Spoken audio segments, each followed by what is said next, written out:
اگر اللہ کے نبی صلی اللہ علیہ وسلم نے کہا ہے افطار میں جلدی کرو، اس کا مطلب یہ ہوا کہ جیسے وقت ہو جائے اسی وقت ہمیں افطار کرنا ہے، تاخیر نہیں کرنی ہے۔ اور اگر ہم نے تاخیر کی تو گویا کہ ہم اللہ کے نبی صلی اللہ علیہ وسلم کے اس حکم کی کھلے عام دھجیاں اڑا رہے ہیں جس میں اللہ کے نبی نے فرمایا ہے کہ افطار کرنے میں تم جلدی کیا کرو۔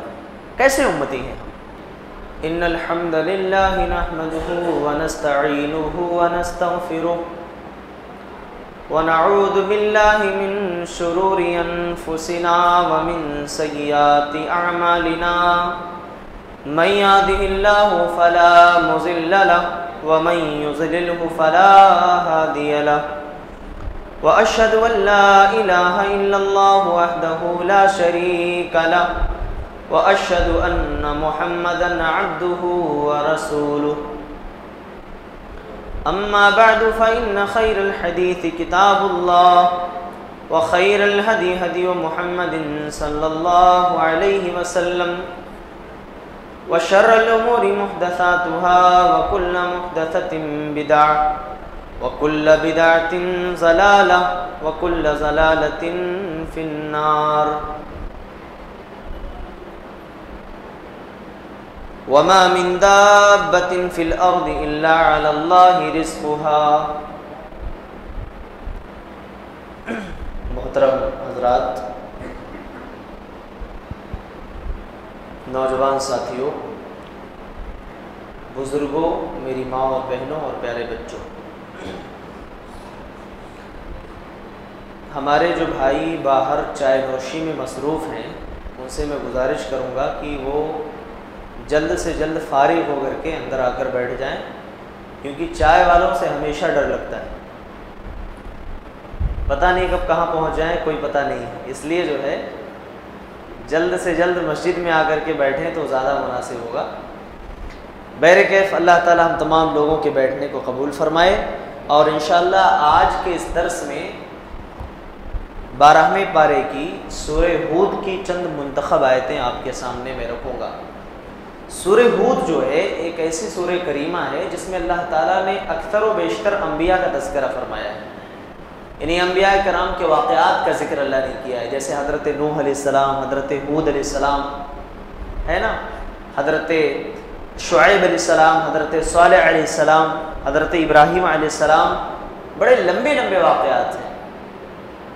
ان واقعات کو انشاءاللہ ہم لوگ جو ہے قصص الانبیاء کی جو سیریز ہے اس میں سماعت کریں گے، لیکن جو خاص اہم باتیں ہیں وہ میں آپ کے سامنے رکھنا چاہتا ہوں۔ اللہ تعالیٰ نے سب سے پہلے بیان فرمایا کہ اس روئے زمین پر تمام مخلوقات کی روزی کا ذمہ جو ہے اللہ کے اوپر ہے۔ اب ایک سوال پیدا ہوگا نا کہ جب روزی کا ذمہ اللہ کے اوپر ہے تو ہم محنت کیوں کرنا؟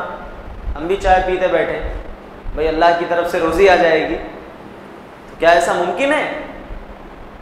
اللہ نے جو یہ بات کہی ہے کہ وَمَا مِن دَابَّةٍ فِي الْأَرْضِ إِلَّا عَلَى اللَّهِ رِزْقُهَا، زمین پر جو بھی چوپائے ہیں، دابہ کس کو بولتے ہیں؟ دابتن کے معنی زمین پر چلنے والی ہر جاندار مخلوق کو دابہ کہا جاتا ہے۔ زمین پر چلنے والی ہر جاندار مخلوق، چاہے وہ میل ہو، فیمیل ہو، مذکر ہو، مؤنث ہو، عاقل ہو، عقل و شعور والی ہو یا غیر عاقل ہو، ان تمام کا جو ہے شمار دابہ کے اندر ہوتا ہے۔ تو اللہ تعالیٰ نے فرمایا وَمَا مِن دَابَّةٍ فِي الْأَرْضِ إِلَّا عَلَى اللَّهِ رِزْقُهَا، یہ اللہ تعالیٰ کے کمال قدرت کی دلیل ہے کہ زمین کے اوپر جتنی بھی مخلوقات بستی ہیں اللہ تعالیٰ ان تمام کے روزی کا انتظام فرماتا ہے۔ اللہ اکبر۔ یہاں ہم ایک گھر نہیں چلا سکتے ہیں، اللہ پوری کائنات چلاتا ہے میرے بھائی، اور پوری کائنات میں صرف انسانوں کو ہی نہیں بلکہ جتنی قسم کی مخلوقات ہیں، چاہے وہ انسان ہو غیر انسان ہو، جتنی بھی مخلوقات ہیں اللہ ان سب کو ان کی روزی مہیا فرماتا ہے۔ اللہ تعالیٰ نے کہا کہ زمین پہ روزی کا ذمہ اللہ کے اوپر، اللہ روزی دے گا، مگر بندے کو بھی اللہ نے کہا کہ وہ کوشش کرے، ہاتھ باندھ کے نہ بیٹھا رہے کہ نہیں اب صبح میں بیٹھ گیا ہوں تو شام کو ہمارا حصہ ہمارے گھر میں آ جائے گا، کہا ایسا نہیں ہوتا ہے، اس کے لیے محنت کرنا پڑے گا، کوشش کرنی پڑے گی۔ اور اللہ تعالیٰ نے کوشش کرنے کے بعد، محنت کرنے کے بعد بھی کہا بھروسہ کس کے اوپر؟ اللہ کے اوپر ہونا چاہیے. کیونکہ آپ روزی دیکھیے کتنے لوگ ایسے ہیں جو دنیا میں اتنی مشقتیں برداشت کرتے ہیں روزی حاصل کرنے کے لیے، مگر آخر میں وہ محروم ہو جاتے ہیں، انہیں کچھ نہیں ملتا ہے.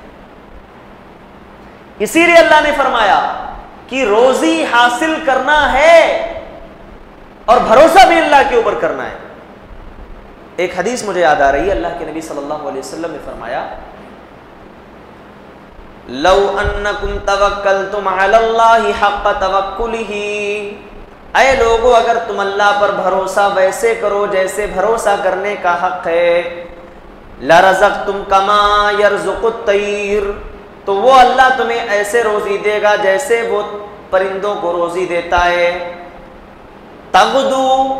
تغدو خماسا وتروح بطانا، جس صبح میں خالی پیٹ نکلتے ہیں اور شام میں پیٹ بھر کر کے واپس آتے ہیں، اللہ ان کو روزی دیتا ہے. میرے بھائیو اگر ایسے ہم بھی اللہ پر بھروسہ کریں، اللہ پر توکل کریں، تو ایسے اللہ ہمیں بھی روزی دے گا.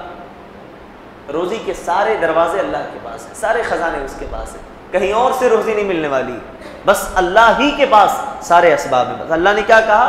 تو کوشش کر، تو محنت کر، اور محنت کر کے کیا کمانا ہے؟ یا ایھا الرسل کلوا مما رزقناکم حلالا طیبا، اے پیغمبرو جو ہم نے حلال رزق دیا ہے تمہیں وہ کھانا ہے. گویا حلال روزی حاصل کرنے کی اللہ تعالیٰ نے ترغیب دی ہے. اچھا، جو لوگ حرام کھاتے ہیں، حرام کماتے ہیں، ان کا دنیا میں نقصان کیا ہے، آخرت میں کیا نقصان ہے؟ آئیے ایک حدیث دیکھ لیتے ہیں. اللہ کے نبی صلی اللہ علیہ وسلم فرماتے ہیں کہ ایک آدمی جو مسافر ہے، لمبا سفر کر کے وہ واپس آتا ہے اور اللہ تبارک و تعالیٰ کے سامنے اپنے دونوں ہاتھوں کو پھیلا دیتا ہے. یمد یدیہ الی السماء وقال یا ربی یا ربی، اور وہ اللہ تعالیٰ سے دعا کرتا ہے یا ربی یا ربی، اے اللہ میری دعا کو تو قبول فرما لے، اے اللہ میری دعا کو تو قبول فرما.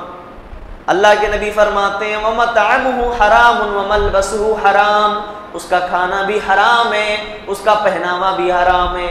وَغُذِّيَ بِالْحَرَام، اور حرام مال میں اس کی پرورش ہوئی ہے، اس کے ماں باپ نے اسے حرام کھلا کر کے پالا ہے. اللہ کے نبی فرماتے ہیں فَأَنَّا يُسْتَجَابُ لِذَلِكَ، اس کی دعا کیسے قبول ہو سکتی ہے؟ جب حرام ہی میں سب کچھ ہوا ہے میرے بھائیوں، اس کی دعا کیسے قبول ہوگی؟ اے بچوں، اے بیٹھ جاؤ جی، بیٹھو بیٹھو.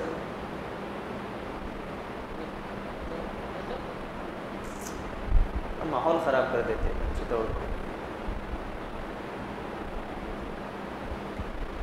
تو میں عرض یہ کر رہا تھا، اللہ کے نبی صلی اللہ علیہ وسلم نے فرمایا کہ جس کی پرورش حرام مال میں ہوئی ہو، جس کا کھانا حرام ہو، جس کا پینا حرام ہو، اللہ تعالیٰ اس کی دعا کو قبول نہیں فرماتا. اب ایک سوال پیدا ہوگا، اب جو آدمی پہلے سے حرام کھاتے چلا آیا وہ کیا کرے گا؟ بھائی ابھی تو ہم نے سن لیا نا کہ اللہ اس کی دعا کو قبول نہیں فرماتا، تو پھر اگر کوئی آدمی پوری زندگی حرامی کھاتا آیا وہ کیا کرے، کہاں جائے وہ؟ سوال ہے، سمجھ میں آیا کہ نہیں آیا سوال؟ سوال سمجھ میں آیا نا؟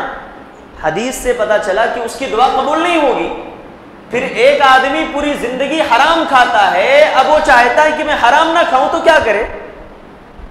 وہ اللہ تعالیٰ سے سچے دل کے ساتھ توبہ کرے، سچے دل کے ساتھ توبہ کرے، کیونکہ سچے دل سے جب کوئی توبہ کرتا ہے تو اللہ اس کی توبہ کو قبول فرما لیتا ہے، اللہ اس کے گناہوں کو معاف کر دیتا ہے. اور سچے دل سے توبہ کرنے کے بعد پھر وہ جو ہے حلال کھائے، حلال پیے اور حلال میں اپنی زندگی گزارے، کیونکہ حلال جو ہے میرے بھائیوں یہ عبادت میں بھی معاون ہوتا ہے حلال کھانا، اور حرام کھانا یہ عبادت میں بھی ہمارے لیے رکاوٹیں پیدا کر دیتا ہے. اس لیے حرام کھانے والے لوگ، ان کو عبادت کرنا، نمازیں پڑھنا، تلاوت کرنا ان کے دل کے اوپر بہت بوجھل پڑتا ہے، ان کو سمجھ میں نہیں آتا. اس لیے حلال کھانا چاہیے اور حرام سے اجتناب کرنا چاہیے. اے اہل عرب، اللہ تعالیٰ نے جتنے پیغمبروں کو دنیا میں بھیجا، الگ الگ علاقے میں الگ الگ مقامات پر انہیں بھیجا، لیکن سب سے آخری نبی جو آئے، سب سے آخری پیغمبر جو آئے، یہ تمہاری شرف اور تمہارا فضل ہے یہ کہ اللہ تعالیٰ نے تمہارا انتخاب فرمایا رسول کو آخری پیغمبر کو بھیجنے کے لیے، تو لقد جاءکم، تمہارے پاس وہ پیغمبر آئے ہیں، وہ نبی تو ہیں ساری کائنات کے لیے، رسول تو ہیں سارے جہان کے لیے، لیکن بھیجا جس قوم میں ہے اللہ نے وہ تمہارا انتخاب فرمایا۔ اللہ اکبر۔ اس سے ان کے شرف و فضل کا پتہ چلتا ہے۔ اور تیسرا نقطہ یہ ہے عزیز علیہ ما عنتم، تمہاری تکلیف انہیں برداشت نہیں ہوتی، یعنی جب بھی تم تکلیف میں ہوتے ہو، پریشانی میں ہوتے ہو، یہ رسول جو ہیں بڑے بے چین ہو جاتے ہیں۔ حریص علیکم، تمہارے ہدایت کی بڑی فکر ہے۔ میرے بھائیو یہی وجہ ہے کہ جب اللہ کے نبی کو یہ اختیار دیا گیا کہ دنیا میں ایک ایسی دعا ہے جو اللہ تعالیٰ نے تمام انبیاء کی قبول فرما لی ہے، ایک دعا تمام انبیاء نے کیا ہے اور اللہ نے اس کو قبول فرمایا ہے، اے نبی آپ بھی کوئی دعا کرو تو اللہ اسے قبول فرما لے گا۔ میرے بھائیو یہ نبی کی محبت ہے امتیوں کے لیے، اللہ کے نبی نے اپنی اس دعا کو بچا کر کے رکھا کہ میری یہ دعا جو ہے قیامت کے دن میری امت کی شفاعت کے لیے ہوگی۔ ہم امتی ہیں اللہ کے نبی کے، اللہ کے رسول صلی اللہ علیہ وسلم کا حکم ہم مانتے نہیں، سنتے نہیں، سمجھتے نہیں، ہم کیسے امتی ہیں؟ اللہ کے نبی صلی اللہ علیہ وسلم نے جو احکام بیان فرمائے ہیں ان سارے احکامات کو آپ چھوڑ دیجئے۔ رمضان میں ابھی آپ افطار کا معاملہ لے لیں، اللہ کے نبی صلی اللہ علیہ وسلم نے فرمایا جب تک تم افطار جلدی کرو گے یعنی وقت پر کرو گے خیر میں رہو گے، بھلائی پر رہو گے۔ یہ کس نے کہا؟ ہمارے نبی نے کہا۔ مگر نہیں، جناب محمد رسول اللہ صلی اللہ علیہ وسلم نے تو یہ بات کہہ دی ہے کہ افطار جلدی کرو گے خیر میں رہو گے، لیکن امتی کہتا ہے نہیں، ہمارا اسٹیمنا اتنا بڑا ہے کہ ہم 10 منٹ اور انتظار کریں گے۔ صحابہ کرام جب نبی کریم صلی اللہ علیہ وسلم کے روزے کی طرح روزہ رکھنا انہوں نے شروع کیا تو پریشان ہو گئے، کیونکہ اللہ کے نبی کی خصوصیت تھی، صوم وصال نبی کے ساتھ خاص تھا۔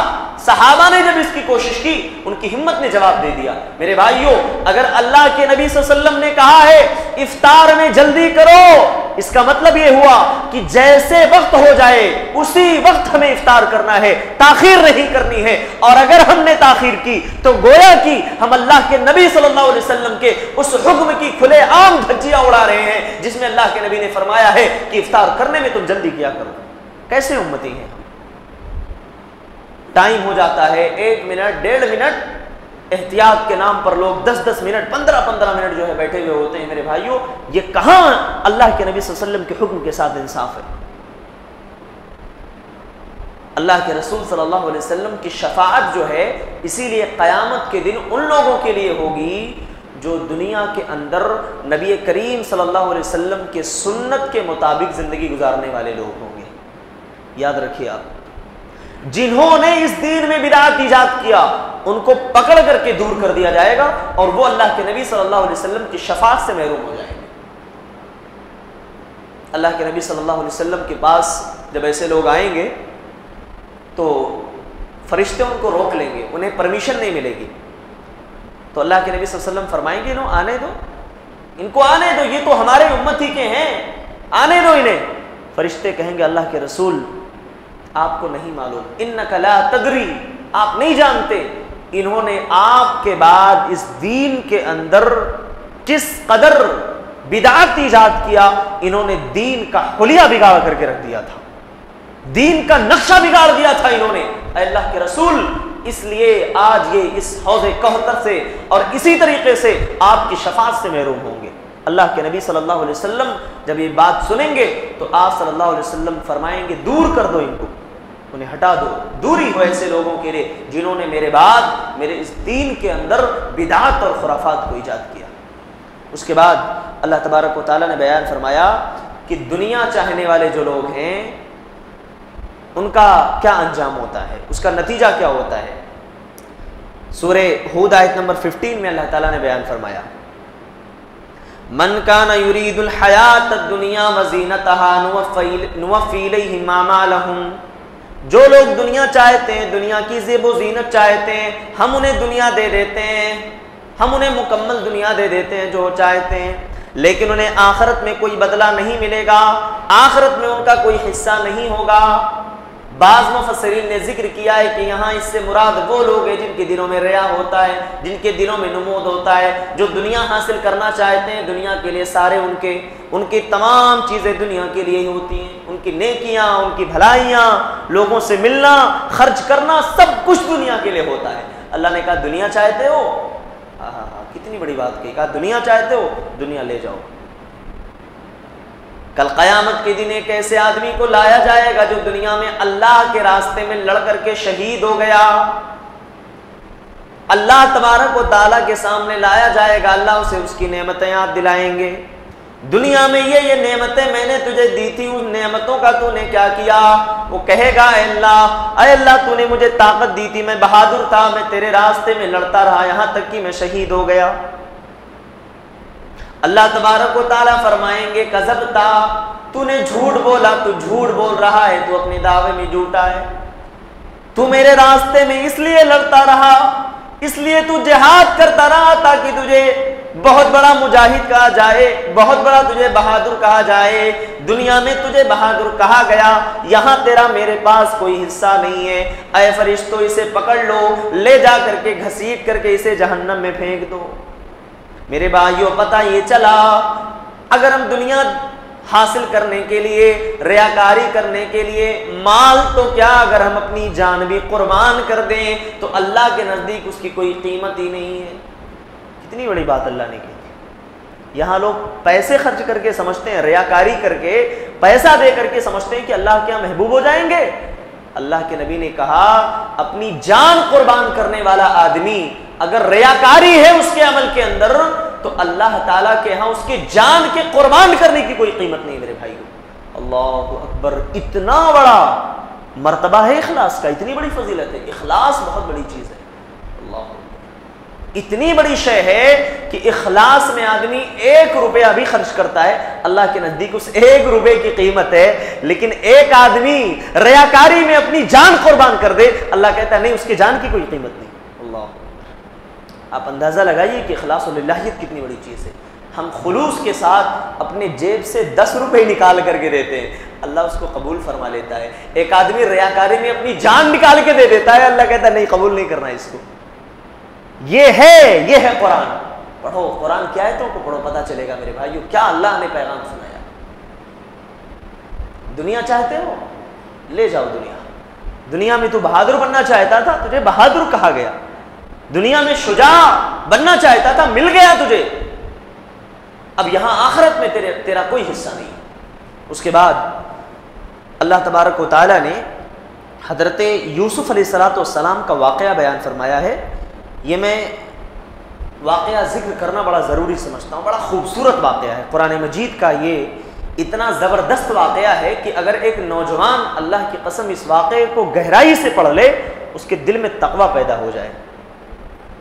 حضرت یوسف علیہ السلام ایک نوجوان ہے، خوبصورت نوجوان ہے، لیکن جب عزیز مصر کے جال میں پھنسے اور ان کے پاس 2 آپشنز تھے، یا تو جیل میں جانا ہے اور یا تو برائی کرنا ہے، انہوں نے کس چیز کا انتخاب کیا جانتے ہیں؟ قرآن کہتا ہے انہوں نے اللہ تعالیٰ سے دعا کی۔ سورہ یوسف کے آیت نمبر 33 میں اللہ تعالیٰ نے نقشہ کھینچا ہے، رب السجن احب الی مما یدعوننی الیہ، اے میرے رب میرے لیے جیل اس سے زیادہ بہتر ہے، اس چیز سے زیادہ اچھا ہے جس کی طرف یہ مجھے دعوت دے رہی ہے، جس کی طرف یہ لوگ بلا رہے ہیں۔ اے اللہ اس سے اچھا تو یہ ہے کہ میں جیل میں ڈال دیا جاؤں۔ وَإِلَّا تَصْرِفْ عَنِّي، اور اے اللہ اگر تو نے مجھ سے ان کے چال بازیوں کو دور نہیں کیا، کیدہن، ان کے چال بازیوں کو نہیں ہٹایا، اے اللہ اصبو الیہن، تو میں گناہ میں پڑ جاؤں گا، وَأَكُمْ مِنَ الْجَاهِلِينَ، اور میں جاہلوں میں سے ہو جاؤں گا۔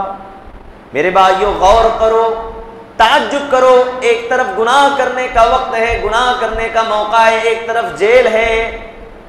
تقوی کا معیار تو دیکھو، اللہ کا خوف تو دیکھو۔ یوسف علیہ السلام نے کہا رب السجن احب الیہ، اے میرے رب میرے لیے جیل میں جانا تو اچھا ہے مگر میں برائی نہیں کر سکتا۔ جیل کا انتخاب کر لیا۔ اس واقعے سے جانتے ہیں کتنے نقطے معلوم ہوئے؟ آئیے دیکھتے ہیں، تقریباً 10 نقطے معلوم ہیں. پہلا نقطہ میں آپ کے سامنے رکھتا ہوں. پہلی چیزیں معلوم ہوئی کہ اللہ کے جو نیک بندے ہوتے ہیں وہ اپنے دین کو، اپنے ایمان کو بچانے کے لیے اپنی آزادی کو قربان کر دیتے ہیں. حضرت یوسف علیہ السلام نے اپنے آزادی کی قربانی دی ہے میرے بھائیوں. اس واقعے سے یہ پہلا سبق ہمیں ملا. دوسرا سبق یہ معلوم ہوا کہ یوسف علیہ السلام نے قید خانے کو بدکاری کی اس آزمائش کے مقابلے میں زیادہ محبوب کہا کہ یہ قید خانہ جو ہے یہ بدکاری کے مقابلے میں زیادہ بہتر ہے. اے اللہ قید خانے میں ڈال دیا جاؤں یہ میرے لیے اچھا ہے، لیکن اس برائی میں اللہ تو مجھے مبتلا نہ کرنا. اور تیسری بات یہ معلوم ہوئی کہ یوسف علیہ السلام کی پاک دامنی اور عفت انہوں نے اپنے زبان سے، دیکھیے یوسف علیہ السلام کی پاک دامنی دیکھیے، انہوں نے اپنے زبان سے یہ نہیں کہا کہ اے اللہ یہ مجھے زنا کی طرف بلا رہی ہے، مجھے اس زنا سے بچا لے. اس کا نام بھی نہیں لیا. عفت و پاک دامنی کا یہ عالم ہے میرے بھائیوں. کیا فرمایا؟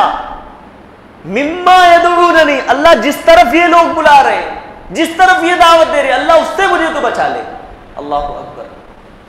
اس کے بعد چوتھی چیزیں معلوم ہوئی کہ حضرت یوسف علیہ السلام نے اللہ کی بارگاہ میں انتہائی عاجزی کے ساتھ دعا کیا کہ اے اللہ وَإِلَّا تَصْرِفْ عَنِّي كَيْدَهُنَّ، اگر ان کی چال بازیوں کو اللہ تو نے مجھ سے ہٹایا نہیں، دور نہیں کیا، أَصْبُ إِلَيْهِنَّ، اے اللہ میں گناہ میں پڑ جاؤں گا.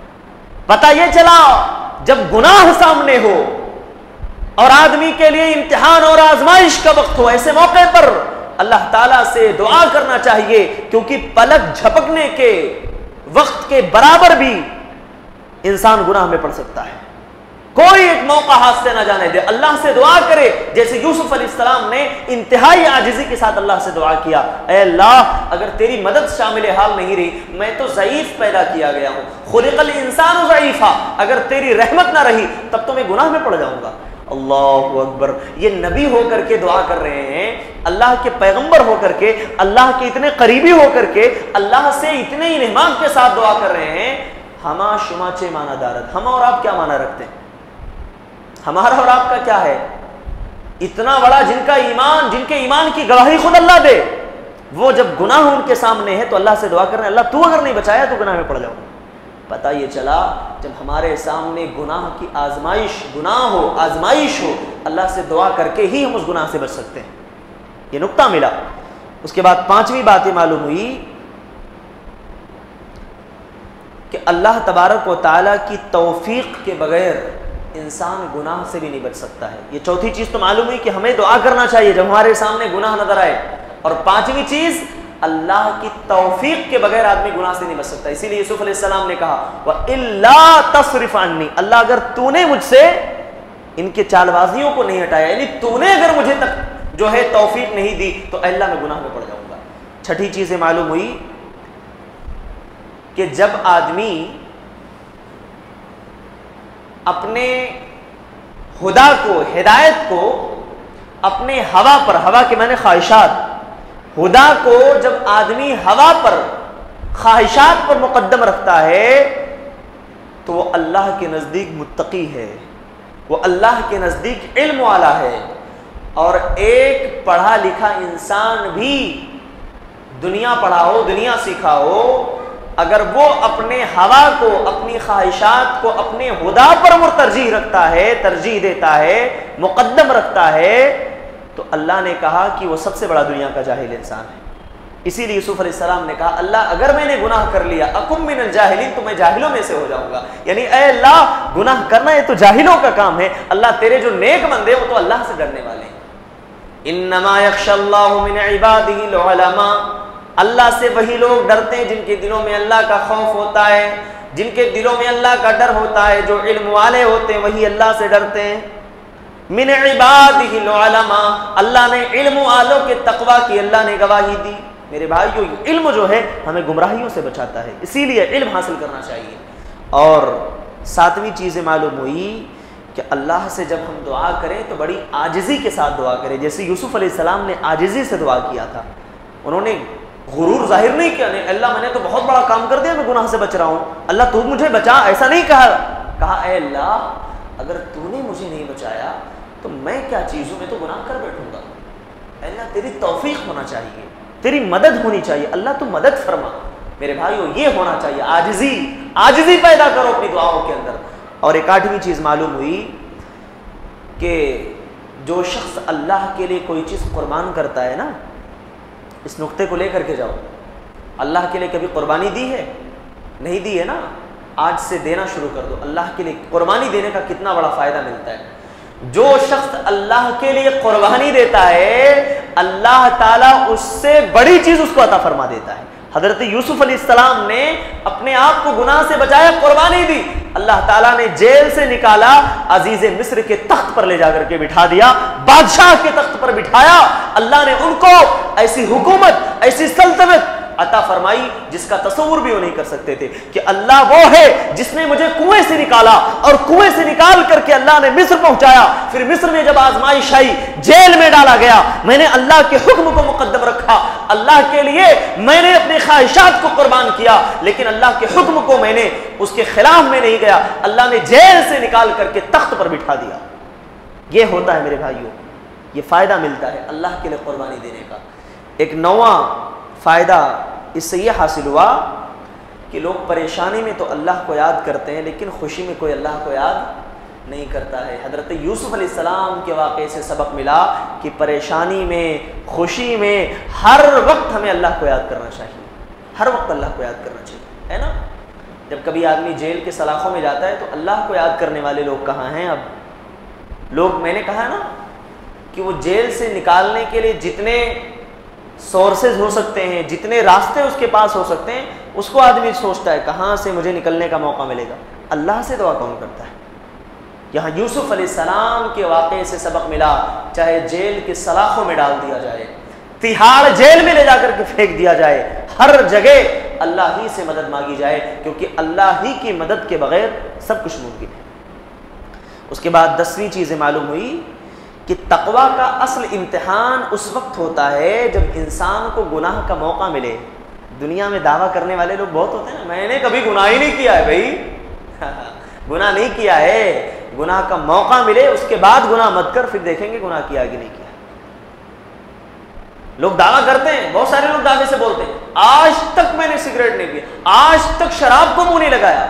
اچھا بھائی، ایک ایسا موقع مل جائے جہاں گاؤں کے لوگ، آس پاس کے دوست و احباب کوئی نہ ہو، دور دور تک کوئی نہ پہچانتا ہو، فل شباب اور کباب کی رات ہو، وہاں فل موقع ہو، چانس ہو، کوئی پیے کھائے، کوئی نہیں روکنے والا، وہاں آدمی اپنے آپ کو بچا لے، وہاں موقع ہے گناہ کرنے کا مگر آدمی اپنے آپ کو بچا لے۔ یہ ہے اصل تقویٰ، یہ ہے اصل تقویٰ۔ اسی لیے تو اللہ تعالیٰ نے کہا کہ اگر کوئی آدمی اللہ کے لیے اپنے آپ کو برائی سے بچاتا ہے، جب کوئی عورت اسے دعوت بدکاری دیتی ہے، اللہ ایسے بندے کو اپنے سائے تلے جگہ نصیب فرمائے گا۔ آئیے حدیث دیکھتے ہیں، اللہ کے نبی نے فرمایا وَرَجُلٌ دَعَتْهُ امْرَأَةٌ ذَاتُ مَنْصَبٍ وَجَمَالٍ فَقَالَ إِنِّي أَخَافُ اللَّهَ۔ اللہ کے نبی فرماتے ہیں سَبْعَةٌ يُظِلُّهُمُ اللَّهُ فِي ظِلِّهِ يَوْمَ لَا ظِلَّ إِلَّا ظِلُّهُ۔ 7 قسم کے لوگ ایسے ہیں جن کو اللہ اپنے سائے تلے جگہ نصیب فرمائے گا، ان میں سے کو بندہ بھی ہوگا رجل دعته امرأة ذات منصب وجمال، اس کو کسی خوبصورت عورت نے دعوت بدکاری دی، دعوت زنا دیا، آ مجھ سے برائی کر لے، آ مجھ سے اپنا منہ کالا کر لے، سارے دروازے اس کے لیے کھلے ہوئے ہیں، سارے راستے کھلے ہوئے ہیں۔ میرے بھائیو، ان دونوں کے بیچ میں کوئی نہیں ہے، وہ دونوں ہیں اور ایک اللہ ہے جو ان دونوں کو دیکھ رہا ہے۔ اس بندے کے دل میں اللہ کا ڈر آ جائے، اللہ کا خوف آ جائے، فقال انی اخاف اللہ، وہ کہے کہ میں اللہ سے ڈرتا ہوں، میں اللہ سے خوف کھاتا ہوں، میں برائی نہیں کر سکتا۔ اللہ کے نبی فرماتے ہیں یہ وہ بندہ ہوگا جس کو اللہ اپنے سائے تلے جگہ نصیب فرمائے گا۔ اللہ ہم سب کو اپنے سائے تلے جگہ نصیب فرمائے گا۔ میرے بھائیوں، یہ ہے اصل امتحان۔ تو یوسف علیہ السلام کا واقعہ سن لیا نا ہم لوگوں نے، اب نتیجے پر غور کریں، کتنے نتیجے ہمارے سامنے آئے۔ بڑا لمبا واقعہ ہے، اگر بیان کریں ایک رات کافی نہیں ہوگی، کئیوں جو ہے راتیں لگ جائیں گی، مگر یوسف علیہ السلام کا واقعہ اور نتیجے، عبرتیں، نصیحتیں ختم نہیں ہوں گی۔ اللہ سے دعا ہے اللہ تعالیٰ ہمیں کہنے اور سننے سے زیادہ عمل کی توفیق عطا فرمائے۔ اللہ ہم سب کو وہی تقویٰ، وہی ڈر، وہی خوف اللہ ہم سب کو نصیب فرمائے۔ جو حضرت یوسف علیہ السلام کو اللہ نے دیا تھا۔ اللہ ہم سب کو گناہوں سے محفوظ فرمائے، آمین۔ تقبل رب العالمین، وآخر دعوانا الحمدللہ رب العالمین، والسلام علیکم ورحمۃ اللہ۔